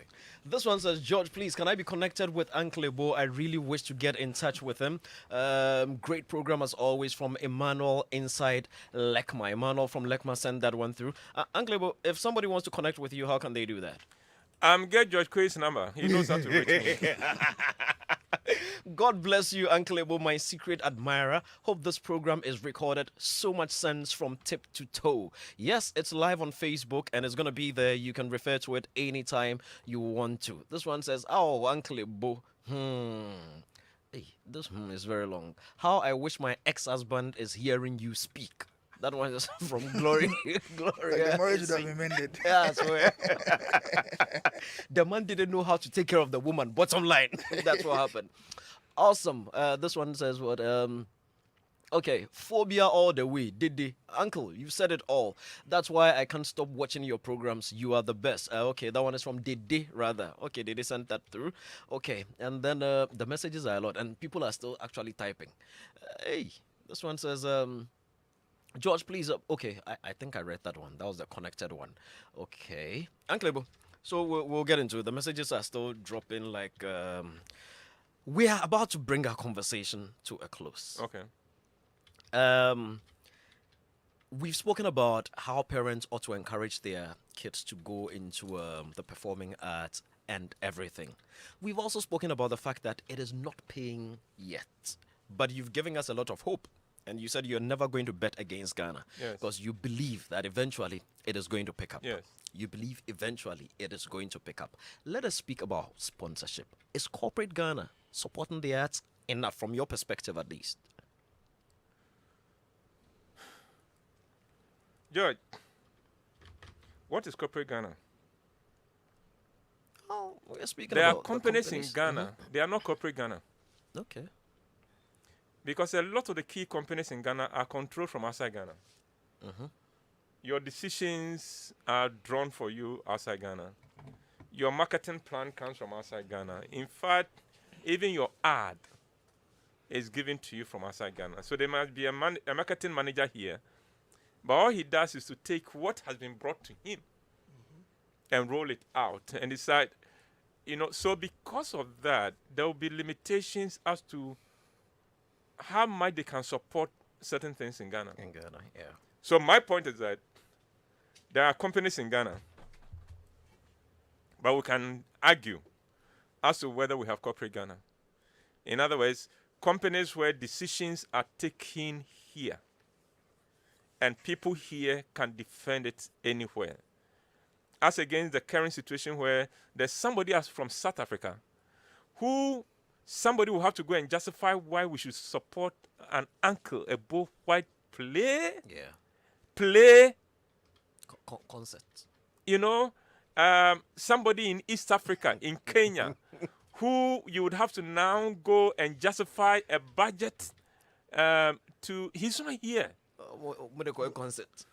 Uncle, but rather interestingly, in such scenarios, even these foreigners or those that sit outside have a better appreciation of some of these initiatives than even the local managers. No, you think so, but not what we have found. Yeah. Because you see, a lot of the companies who come into Ghana are here for the bottom line. True. Yeah. They are not here to impact the community.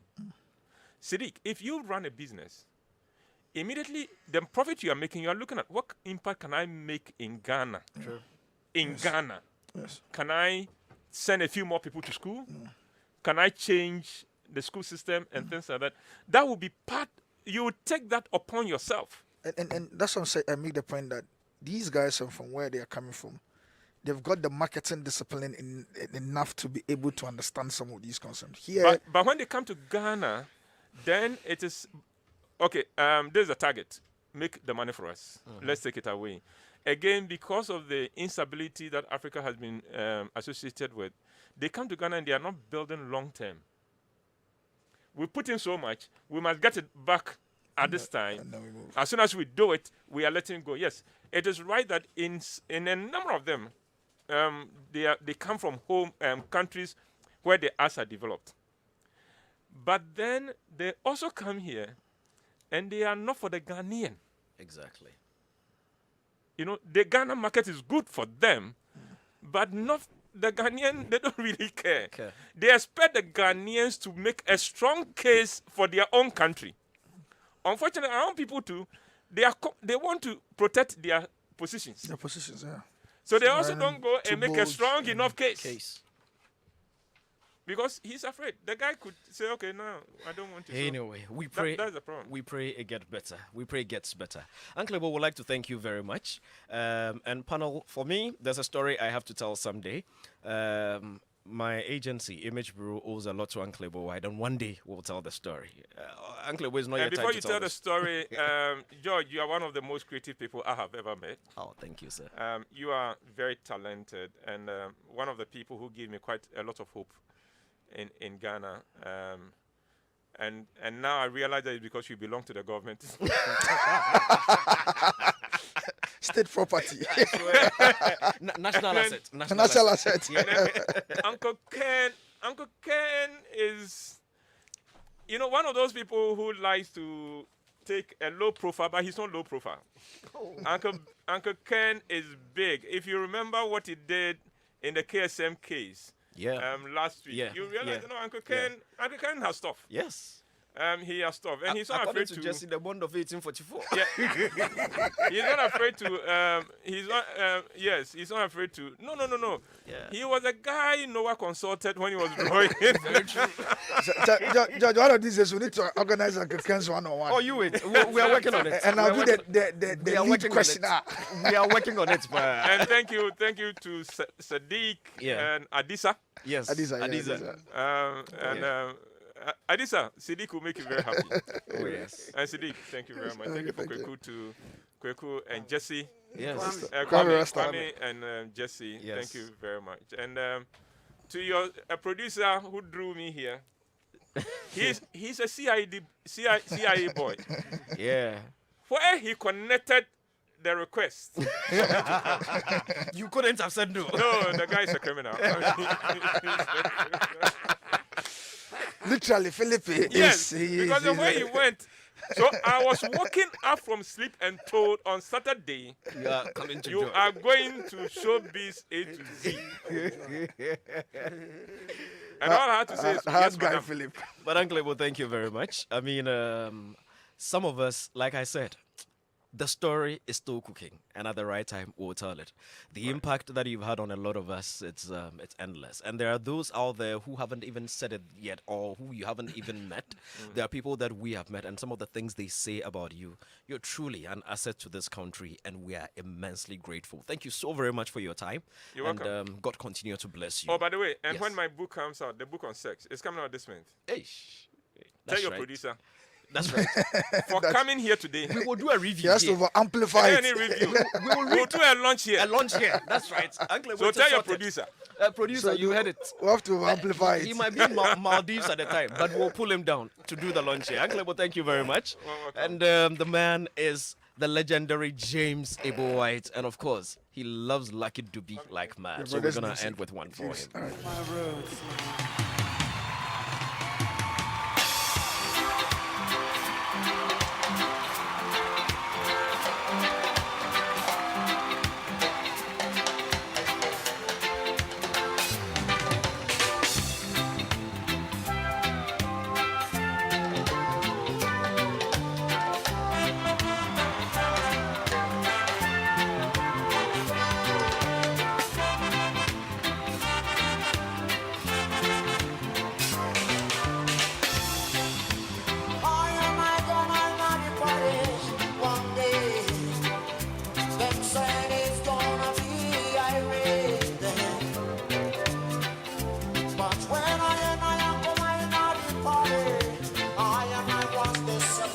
So legal practitioner Maurice Ampao has said that Ghanaians and the relevant state institutions clothed with the power to unravel the mystery surrounding the disappearance of musician Castro and Janet Bandu have failed them. Castro, known privately as Theophilus Tego, together with Janet, were in the company of former Black Stars captain Baby Jet Asamoah and others at a resort in Ada to spend the weekend on July 6, 2014. In an interview on PZFM, Morris intimated that initially the country failed to take the right steps to properly investigate the case. He said those who were with Castro on the fateful day were not properly investigated and were allowed to leave the crime scene, and rather, authorities relied on hearsay as well and later kept quiet on the case. Let's hear him. From the word go, no, we didn't take Castro in a bundle issue serious, and what we did was the police failed in uncovering the truth behind the whole disappearance of Castro and Gene Bandu. And what they did was that the friends are what they Castro the Bandu call killing spree, were the ones who reported, who made it known, say they can't find Castro. And then the police allowed all of them to leave the scene of the disappearance of Castro. That's why I call it Castro and Janet disappeared. And how they disappeared, the police was not able to cause the arrest of every single person who went to the trip with Castro, and every single person who was with Castro before Castro and Genebadu disappeared. What they did was that, there were about 9 or something people, then they left Asamoah and then the manager to stay on trying to search for Castro. And even they put Asamoah life at risk because Asamoah started crying and was highly disturbed about Castro disappearance to the sense that also just Kizukano, he also decided to go thing. And we failed. We relied on the rumors. The police relied on the rumors. And then they decided to go to Adan rather, and they decided the Marine police went to Adan and killed, almost killed it. In fact, I have on record when I went to Azam Quarry, the owner of the plane's facility was so mad at the police marine because they just take the marine boat, go and come back and take parrots and chicken and tilapia. Oh. Almost about, yes. Let me land. Almost about 7 days ago, they were not finding Castro. And so the facility was no Boka. But the police went there and then they relied on the facility in search of Castro in the Bandu, and then it became a bad financial belly on them. Never accused Asamoah of being responsible. I said that in law, there is a principle in law that when you are looking for somebody and you don't find the person, the last person that was closer to the person who had information about the person is treated as a suspect. So I was saying that when the incident happened, what ought to have been done was all those who went on the trip, the 15, including Asamoah and their brothers, should be treated as suspects. Mm-hmm. But what did we do? We decided the police just rushed in looking for Castro and Jane, and then they left all the potential suspects to go. They left everybody. There's a particular girl called Abigail and they all left the scene. And then they left Asamoah to help them to look for Castro. Wrong approach. Wrong. And the voice you heard was that of lawyer Maurice Ampao on an interview that we had with him right here on Joy 99.7 FM on this very issue. And from now until July 6th, we're not gonna stop talking about this. Every Saturday we'll dedicate some time to it, and we're hoping to hear from the Ghana Police Service because it is becoming a cold case, and we don't want this to be a cold case. It cannot go unanswered just like that. The family needs to get some closure. Let me bring Uncle Ken into the conversation. We have a full house. Uncle Ken. George Quaye. Yes, sir. I refuse to be drawn into the realm of speculation. Yes, exactly. When it comes to this sort of matters. Very true. Because I don't know what to say. It has been reported. The point exactly. The guy and friends went out to have fun and never returned. And how many years now? 6 years? Seventh year actually. We just And we haven't seen the body. But let it be said that this would not be the first time people have disappeared without the bodies being found. So I'm saying to myself, whether he is declared dead after 7 years or not, everything I would say about this matter will be mere speculation because I don't know the facts. If we knew the facts, I'm sure it would have been laid bare by now. I like where you've taken us. I like where Uncle Ken has taken us. And Rasta, the facts is exactly what everybody needs. The facts is exactly what the family needs to get closure. And the only group of people who could have given us those facts, the Ghana Police Service. In your opinion, do you think a good job has been done on this particular case? Thank you very much, George. If any member of the family hasn't gotten or didn't get closure the day after, then I don't think that as per the constitution, the 10-year period or whatever the rule is, they will get closure. You see, some of us caught some heat. That night, when news broke that he went on water and then he fell. And he's not Jewish. He couldn't have been walking on water. That night, I was like, Eddie, I did my funeral. No disrespect. And then when you mentioned an arm of government, the police service, right? The Ghana Police Service. This one. This very one. Then we heard that they had a marine unit. And you see the allegations that the learned lawyer Maurice Ampao. Yes, very learned man.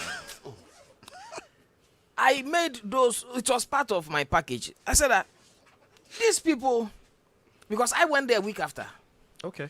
You went to the Adam place? Yes, that time I had a very serious girlfriend, so we went to and then. And she was from Adam. No. We paid. We had money. Listen, when we went there, the gentleman who took us on tour explained the science behind the estuary and the location. I mean, there was common knowledge what a police or a pro would call intelligence.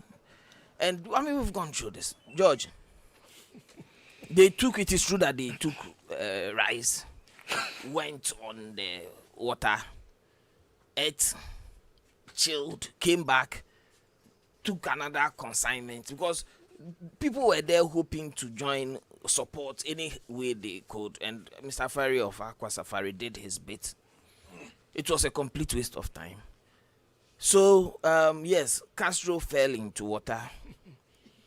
He's not Panla or Dide or anything. He went that day. Anybody who wants closure in July, when the 10-year period... 7 years. 7 years. They should get the closure then. I got mine earlier. I wished him rest in peace. Perfect peace. So you believe he's dead? Why haven't you heard? Didn't you hear that he fell into water? What sort of fish is that? What be the lifespan of fish, bro? Let's not waste time. Well, Jesse, Kwame believes that Castro is gone. I don't know if you're also of the same opinion. By the laws of Ghana, Castro and Miss Janet Bandu can only be declared dead legally by a court after 7 years. And according to the Evidence Act of 1975, Section 33, a person can only be declared legally dead after 7 years by a court, where the person in question has not been seen or heard from in 7 years, despite diligent and persistent efforts to find him. Do you think diligent and persistent efforts have actually been made? George, you're drawing me on a path that I'm not prepared to walk. I like what you're doing, but I want to walk on that path. And so I would use my time for two things. Tell me. The second one will be to advise. Yeah. And then the first one will be to promote. So here is something which is factual. Yeah. If you go to the page, the Facebook page of the Ghana Tourism Authority, you remember when COVID hit, there was a campaign that said that COVID had hit. Yeah. So for now, stay at home. Yeah. There's so much more to explore in Ghana. In Ghana. And so we all stayed at home. So I'm super excited that a week ago they launched the Experience Ghana, Share Ghana campaign, Right. which for me seems to suggest that there's a thought process to the things that we are doing on the creative and the tourism side. Yeah. This trip also comes on the back of a conversation that we had here in the studio about boosting local tourism. This is also coming on the back of a commitment that the minister had made on the floor of parliament about ensuring that we have 1 million Ghanaians touring and knowing about Ghana. So there seems to be a thought process to driving that. And I am happy that the Ghana Tourism Authority is driving it. The only thing that I would add is the fact that safety is important. Yeah. Because Castro's death may have happened as part of he touring Ghana or having fun in some parts Exactly. of Ghana. That is domestic tourism. So it's important that we are safe wherever we go to. Very. Again, if I go back to the question you had asked, I would say this, that in 1994 to 1996, I was in Accra Academy. I was in SS1, 1994 in Accra Academy. I was a big fan of Tupac. And I put this on my Facebook post. Yeah. Last 4 days ago or so. And I was one of the people who believed in Machiavelli, I Am Alive. And we used to argue a lot about the fact that Tupac was alive. Was alive. And some of us argued that he was. There were people who went through a lot of lyrics to try and identify that. So I cannot sit here to posture blame on Ghana Police Service or say whether the investigations was done right or not done right. Castro is missing. And if the law says that Nana has been missing for like a while, and the law says that if he doesn't show up after a period of time, he's declared dead. So for me, there's nothing to discuss. So I would rather draw our attention to the Ghana Tourism Authority. We're looking at inviting them here sometime next week, Yes, because I was at the lunch, and we'll see if we can have Mr. Quaye Ajiman join us next week, so that we can go deeper I'll be really into happy that. because Yeah. if it's about That's something safety we're in looking terms at, of local tourism, then let's have a broader discussion about the must-see places in Ghana and celebrate that. And let's put some of these conversations behind. That's what I was saying. Was there a school that now you mentioned something about tourism and safety in tourism? Yeah, a school, the kids that went and there was a rainfall and some there was trees an broke and investigation killed that some of was them. been conducted.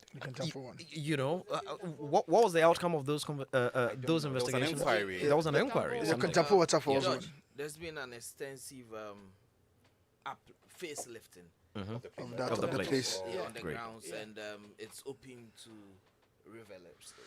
Revelers, not revelers. The whole investigations landed on a lot of spiritual conspiracy theories regarding the place. Sadiq, I mean, you are also in the music space. You play a very integral role in there. What's your take on this Castro thing? To be honest, I was a bit blank regarding which direction we would take on this. Except to say that, well, let's see, maybe between now and then, the 7th July, some miracle may happen and Castro may re-emerge. Well, but if such a thing is, if what Jesse was speaking about relative to the Machiavelli to Park conspiracy theories, anything to go by, looks like a betrayal. But obviously, I can continue to wish the family, Godspeed. It's not the kind of thing everybody expects. I mean, he was a prominent member of their family. I think at this stage, if they haven't healed by now, a Momo thing. you talk the thing. Godspeed was then. Yeah. Currently, Momo would. So for some petition to the sponsors of this show, MTN, they will send them some Momo. Momo will call medical. Just send the Momo. Momo tant. Are you done, please? I'm done. On the Momo tant mood. Well, we pray we get some result. Let me see if I can take a few of the messages. Oh, this one says, Uncle Ebo, you do all respect. Maurice Odonko of Sakumono sent that one in. Yeah, Maurice Odonko of Sakumono sent that one in. And then this one, okay.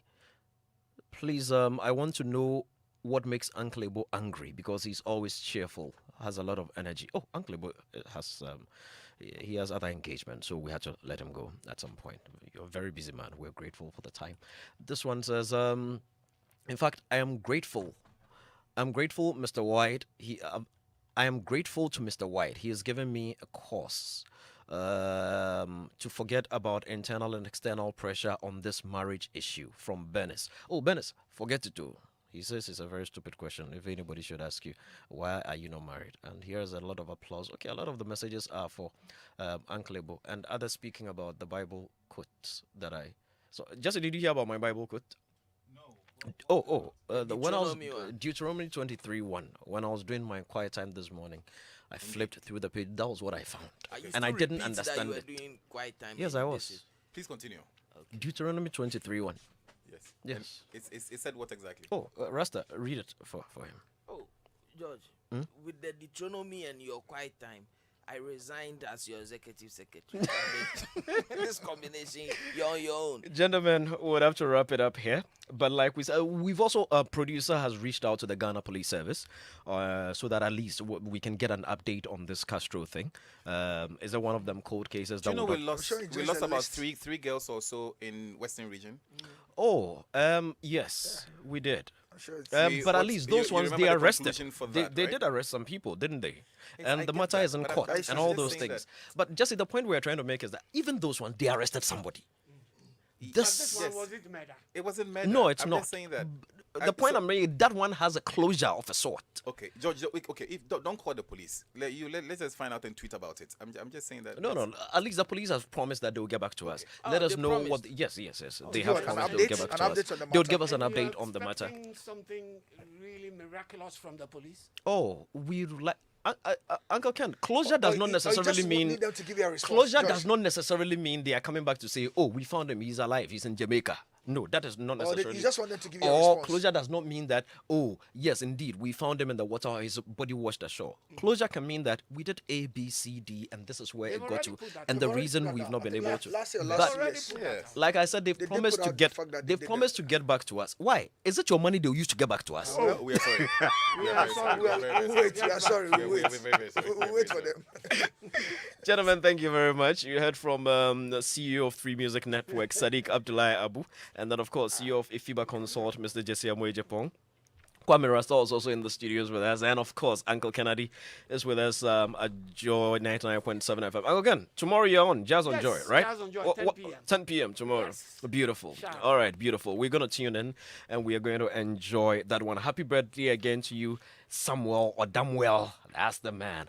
And then we've got a very pretty lady. George, my birthday is coming. I need Momo. 7th June is my birthday. Oh, 7th June is your birthday? I'm announcing it now. Prepare for me. Surprise me. That's like Tuesday. It's Monday or Tuesday. 7th June. You're not sure which day it is? Prepare for me. You yourself, you're not sure which day it is. Yes, Sadiq. As a former Tigo it's okay, CMO, are you inclined to take Momo? The word was former. Or the loyalty move now. The word was former. The word was former. But Tigo cash. As you talk Momo, the credit to MTN. Please. Tigo cash. The word was former. Don't mind Sadiq. Yes. Yo. You want Momo from? He said check. You don't want the Momo again? He changed his mind. Maybe 7th. But Momo is actually very solid. It's good. You can rely on MTN. Special thanks to MTN for holding us down. Of course, MTN, that's everywhere you go. And also to High Five Choco Malt. Yes, that's the new normal. And let me say a very, very, very, very, very special thank you to each and every one of you out there who did the listening. I mean, this show wouldn't be here. The show wouldn't be a success without you. You're the guys that make us numero uno. The show is produced by my man, Philip Nye, who's going to be going to the Maldives very soon. You'd hear